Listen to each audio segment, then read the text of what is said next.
का बहुत बड़ा नाम हज़रत अल्लामा मौलाना मुजाहिद अहले सुन्नत शेर अहले सुन्नत जनाब मोहतरम कारी हाफिज अताउर रहमान साकिब रिजवी साहिब सरजमीनी गुजरावाला से आप तशरीफ लाए।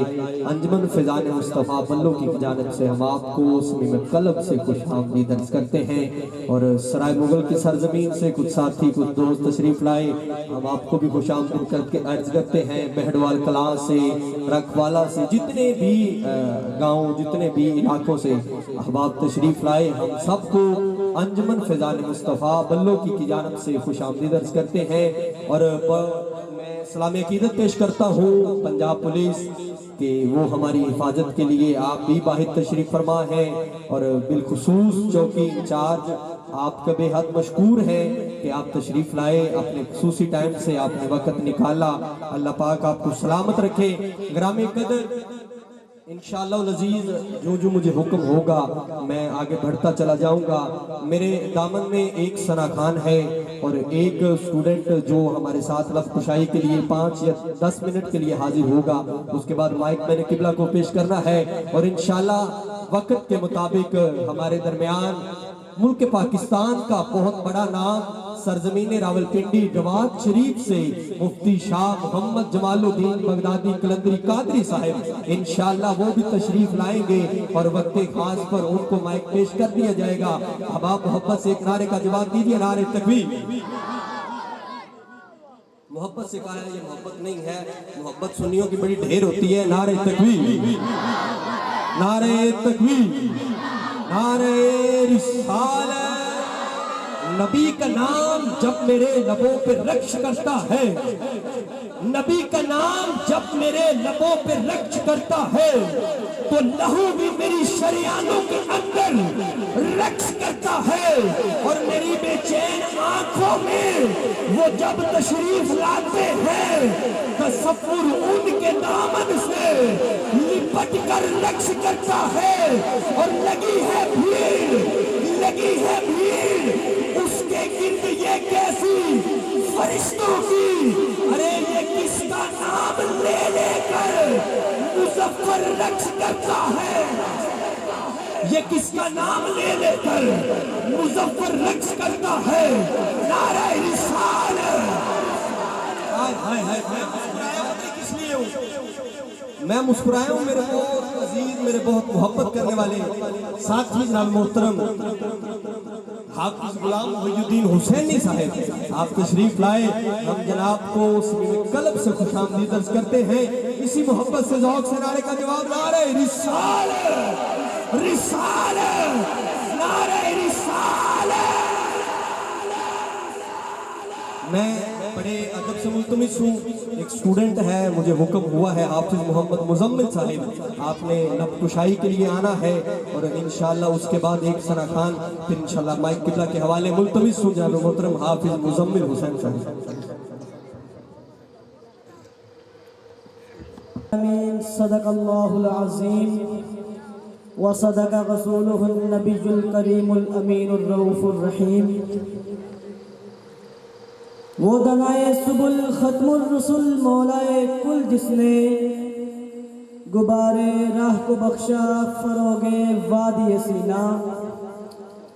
निगाहे इश्क मस्ती में वही अव्वल वही आखिर, वही कुरान वही फुरकान वही यासीन वही तोहा। मोहतरम उलमा इकराम और इंतज़ामिया ने महफिल, मोहतरम सामीन इकराम, अस्सलामु अलैकुम। मैं आज जिस अनवाने मुतबर्रक पर लब कुशाई करना चाहता हूँ, अगर उसे लफ्ज़ों की माला में परोया जाए तो वो कुछ यूँ है। हजूर सल्लल्लाहु अलैहि वसल्लम बहैसियत रहमतल लिल आलमीन। मैंने एक आयत मुकद्दसा पढ़ी, इरशाद बारी ताला है, वमा अरसलनाका इल्ला रहमतल लिल आलमीन। अल्लाह ताला कुरान में इरशाद फरमाते हैं, और हमने नहीं भेजा आपको। फिर आगे इरशाद फरमाया, लेकिन तमाम जहानों के लिए रहमत बनाकर। अगर इस आयत मुकद्दसा के 2 जुज़ कर लिए जाएं तो पहले जुज़ में अल्लाह ताला ने फरमाया हमने आपको नहीं भेजा, फिर फरमाया लेकिन तमाम जहानों के लिए रहमत बनाकर भेजा। ए अल्लाह, अगर आप हुजूर को रहमत बनाकर भेजने का जिक्र फरमा रहे हैं तो आप अगर ये फरमा देते कि हमने नबी को तमाम जहानों के लिए रहमत बनाकर भेजा तो बात तो समझ आ रही थी, मफहूम वाज़ेह था। लेकिन आपने फरमाया और हमने नहीं भेजा, फिर फरमाया लेकिन तमाम जहानों के लिए रहमत बनाकर। मुफस्सिरीन किराम फरमाते हैं कि अरबी का ये कायदा है कि जिस आयत मुकद्दसा में पहले नफी और फिर असबात का जिक्र किया जाए तो गोया इशारा इस तरफ होता है कि मज़कूर की जो शान बयान की जा रही होती है कि किसी और को नहीं अता की गई होती। यहाँ पर ज़ाकिर अल्लाह है, मज़कूर मेरे नबी और शान जो बयान की जा रही है वो शान रहमतल लिल आलमीन है। अगर मैं आपको दलील के तौर पर पहले कलमे का सुनाऊं, अल्लाह ताला को अगर किसी पर ईमान लाना हो, अगर अल्लाह ताला पर किसी को ईमान लाना हो तो वो इधर से शुरू नहीं करता कि इल्लल्लाह, पहले कहता है ला इलाहा कि कोई माबूद नहीं, फिर कहता है इल्लल्लाह, अल्लाह के सिवा। इससे ये साबित होता है कि दुनिया में कोई माबूद नहीं, बस अल्लाह ही माबूद है, अल्लाह ही राज़िक है। जिस तरह पहले कलमे से साबित होता है कि अल्लाह ही माबूद है, इसी तरह इस आयत मुकद्दसा से यह भी साबित होता है कि मेरे नबी जैसी दुनिया में कोई रहमत नहीं। और फिर जो भी रहमत अल्लाह ताला ने बनाई उसके अंदर रहमत का पहलू रख दिया। अरे बारिश भी तो रहमत है ना, बारिश का बरसना रहमत, लेकिन कब तक? जब तक बारिश अपनी हद में रहकर बरसे तो बारिश रहमत है, लेकिन जब बारिश अपनी लिमिट क्रॉस कर जाए तो वो रहमत बन जाती है। अरे हवा का चलना भी रहमत, अगर हवा न चले तो जानदार जिंदा नहीं रह सकते। हवा का चलना भी रहमत, लेकिन हवा भी अपनी हद क्रॉस कर जाए तो वो रहमत बन जाती है। लेकिन कुर्बान जाऊं मैं अपने नबी पर, अल्लाह ताला ने ऐसी रहमत बनाकर भेजा जिसमें रहमत का पहलू नहीं पाया जाता। तमाम अंबिया भी तो अपनी उम्मतों के लिए रहमत बनकर आए थे ना। हमारा अकीदा है कि तमाम अंबिया अपनी उम्मतों के लिए रहमत बनकर आए, सिर्फ उनके लिए बनकर आए जो उन पर ईमान लाए थे। लेकिन जो अंबिया की गुस्ताखियां किया करते थे, अंबिया की दुआएं ज़रर का जिक्र भी तो कुरान में मौजूद है ना। हज़रत नूह अलैहिस्सलाम ने फरमाया, ऐ अल्लाह, मेरी कौम बड़ी गुस्ताख है, इस पर अज़ाब भेज दे। तो अल्लाह ने अज़ाब भेज दिया। लेकिन मैं कुर्बान जाऊं अपने नबी पर, सिर्फ अपनों के लिए रहमत नहीं बनकर आए बल्कि बेगानों के लिए भी रहमत बनकर आए। अरे हज़रत नूह अलैहिस्सलाम ने तो खुद बद्दुआ दी थी ना, लेकिन मेरे नबी का उसवा हसना तो देखिए। मेरे नबी जब ताइफ में गए तो ताइफ के लोगों ने मेरे नबी पर पत्थर बरसाए। मेरे नबी सर से लेकर पांव तक लहू लहान है। मेरे नबी ने बद्दुआ नहीं दी। अगर मेरे नबी बद्दुआ दे देते तो मेरे नबी की बद्दुआ पूरी होने से पहले आसमानों पर फरिश्तों ने ताइफ वालों को नेस्तो नबूद कर देना था। लेकिन कुर्बान जाऊं, मेरे नबी ने बद्दुआ नहीं दी बल्कि जिब्राइल अमीन खुद तशरीफ लाए और फरमाया, या रसूल अल्लाह, अगर आप हुक्म दें तो मैं ताइफ वालों को दो पहाड़ों के दरमियान नेस्तो नबूद न कर दूं।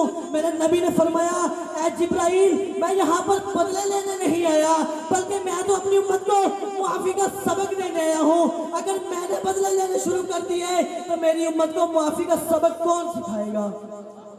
मेरे नबी ने तो दुनिया का नक्शा इस तरह बदला था ना। अरे मेरे नबी जब अहले अरब में तशरीफ लाए, अहले अरब ऐसे लोग थे कि औरत को बड़े जुल्म और सितम किया करते थे। औरत को तो वो मयूब समझते थे। अगर किसी के घर में बेटी पैदा हो जाती, जब तक उसको जिंदा दरगोद न कर देता था तो बाप मुआशरे में सर उठाकर जी नहीं पाता था। लेकिन मेरे नबी आए तो बेटी का मर्तबा बहुत बुलंद कर दिया। अरे ये दुनिया वाले माओ की इज्जत नहीं किया करते थे, माओ को सरे बाजार नीलाम कर दिया करते थे। लेकिन मेरे नबी आए तो मेरे नबी ने फरमाया, औरत इतनी अदना तो नहीं, औरत का मुकाम तो बहुत बुलंद है, औरत तो बहुत अच्छी चीज है। मेरे नबी ने फरमाया, अगर यही औरत बेटी की सूरत में आए तो ये बाप के लिए रहमत है।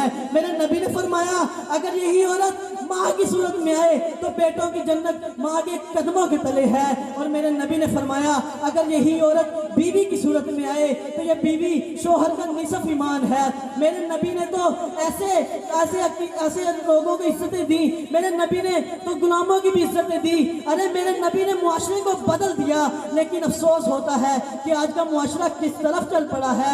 अरे कभी मुसलमान तो ऐसे हुआ करते थे कि काफिरों की बेटियों की इज्जतों की हिफाजत किया करते थे, लेकिन अफसोस होता है आज के मुसलमानों पर। मुसलमान आज अपने ही भाई की बेटियों की इज्जतों पर नजरें डालता है। आज अफसोस होता है कि मुसलमान कभी तो ऐसे हुआ करते थे कि जब काफिरों को किसी दूसरे मुल्क में कोई काम होता तो वो सहाबा किराम के पास अपनी बेटियों को बतौर अमानत रख के जाया करते थे। लेकिन आज अफसोस होता है जब अपने मुआशरे को देखते हैं कि आज मुआशरा किस तरफ चल पड़ा है। अरे ज्यादा दूर की बात नहीं, अरे इंडिया में मौजूद दिल्ली मस्जिद के अंदर एक फकीर बैठा करता था। अरे वो फकीर का मामूल था डेली वो दिल्ली मस्जिद के बाहर भीख मांगता था।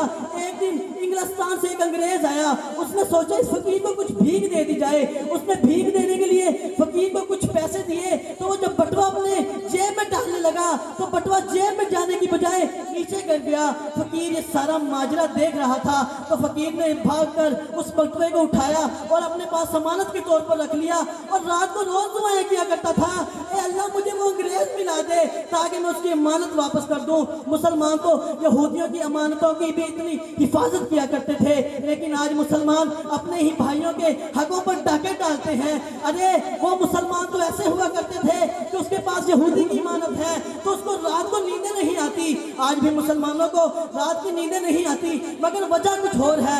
वजह यह है कि वो सोचता है कि कल को क्या प्लानिंग बनानी है, कि कल को किसका हक किस तरह मारना है। ये प्लानिंग बनाते बनाते उसको नींद नहीं आती। वो अंग्रेज जब उसको दोबारा मिला तो उसने अल-मुख्तसर उसने वो बटुआ उसको वापस किया तो अंग्रेज हक्का बक्का रह गया कि ये मुसलमान, मैं यहूदी होकर भी इसने मेरी अमानत की इतनी हिफाजत की। अंग्रेज उसकी जुबान तो न जानता था।